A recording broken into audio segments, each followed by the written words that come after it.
I've always been connected on many levels to people and places and things. I was born in the United States to a Croatian mother and a father of Croatian descent.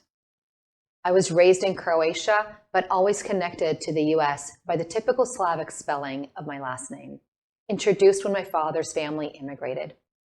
In my family's Croatian hometown, I was connected because we were all connected.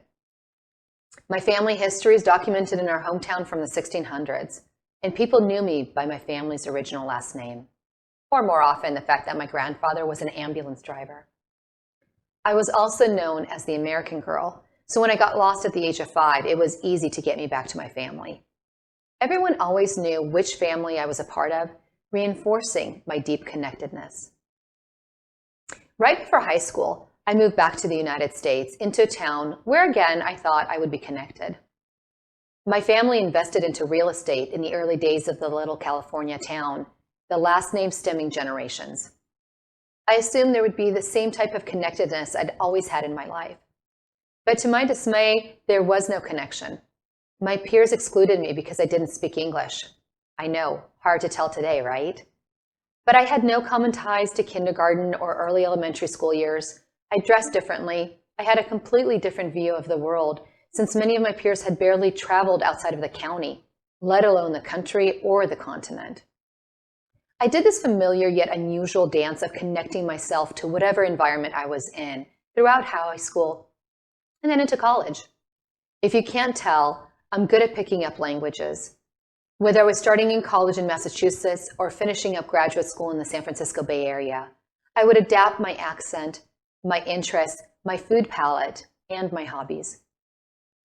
In the early days of living in Northern Virginia, I had a client from Lynchburg. It took me a total of 3 days to start speaking with a heavy Southern Virginia accent. All of this is my mind's way of adapting, being, and staying connected. I'm what scientists call a morphing empath. I morph to fit in, to connect with other people, feel what they feel, or live how they live. So it wasn't much of a surprise that at the beginning of my career in the dot-com industry, I molded, and quickly. I knew nothing about the web or how to create websites, and I quickly learned. I was yet again connected to a community. I was included. But as time went on, I realized that there was a vast community of people, and growing every day, that are excluded from the web, excluded from websites, mobile applications, social media, and other digital products and services. These individuals are disabled, and because of their disability, they are excluded by design and robbed of an opportunity to be connected. Connected to you and to me, connected to the movies, to shopping, and music. Disconnected from companies and brands, and disconnected from the core of our community. It may not be obvious, but what we sometimes take for granted, like listening to a funny TikTok video or buying those favorite shoes online during COVID, or even getting a televisit with a doctor, is impossible for a good portion of our population. It's easy to think that a minority of the population is impacted by this disconnection, that you have to be fully blind or deaf to be disabled. That's simply not true. 26% of Americans, or 1 in 4 people, have a disability.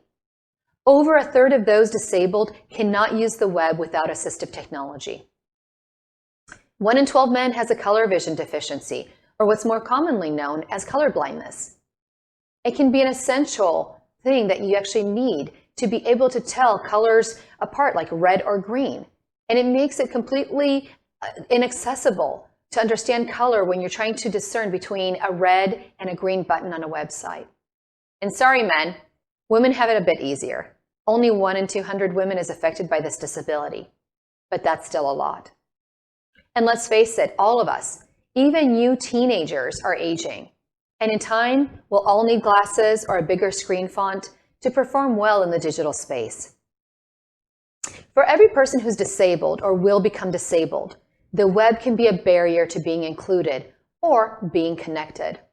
The crazy part is that those with a disability can experience digital through assistive technologies, such as software to read what's on a page to a blind person, or perhaps closed captions so that somebody who's hard of hearing can understand what's being said in a TikTok video, or perhaps an adequately coded web page so that they can make a purchase of those shoes just like you and me.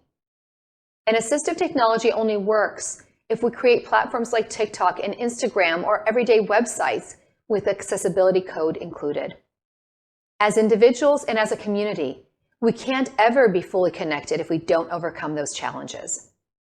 And that brings me back to being a morphing empath.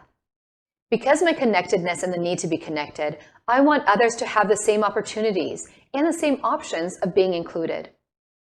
20 years ago, I know, a long time ago, when I worked at that .com, I decided to specialize in digital policies. That's just a fancy term for guardrails or things we should always do or never do. And accessibility policy is just one type of guardrail, which ensure that when digital is built, it is done in a way that is safe and appropriate, as well as aligned with business goals. I love my job. I love being the reason that even just one person can be included, can be connected. But I want more people to be included, more people to feel connected. And for that to happen, I need for each and every one of us, including you, to recognize that there are only two critical obstacles keeping us from reaching that goal. The first one is, as users, we need to understand the impact that disabled technology has and how it impacts the physical and mental connectedness of the disabled with a digital and physical community.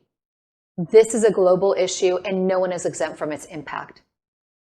And second, we need to have those creating platforms, which are the majority of businesses and organizations. We need to embrace that a significant number of individuals are today excluded from the digital world and unable to be connected. That's not just a societal detriment, but it's a missed business opportunity. Because each one individual that is not connected is a foregone sale or donation to a cause. Somebody's always excluded. The path towards a more integrated and connected digital world starts with this awareness on both sides of the issue. And then we can begin to act. Each one of us needs to demand that platforms be built with disability in mind. Don't purchase or use products and services unless they are accessible to everyone. And as you create content, and even as you go into your careers that inevitably will involve or contribute to the creation of digital, champion for inclusion, champion for everything that can be beautiful for everybody that comes through connections. Everyone has a sense of belonging in situations like the pandemic we're currently finding ourselves in, when digital might be the only way to connect to people and services. Those societal connections that digital fosters can improve the physical health and psychological well-being of our entire community. So stand for that individual, stand for being included, and stand for connectedness. Thank you.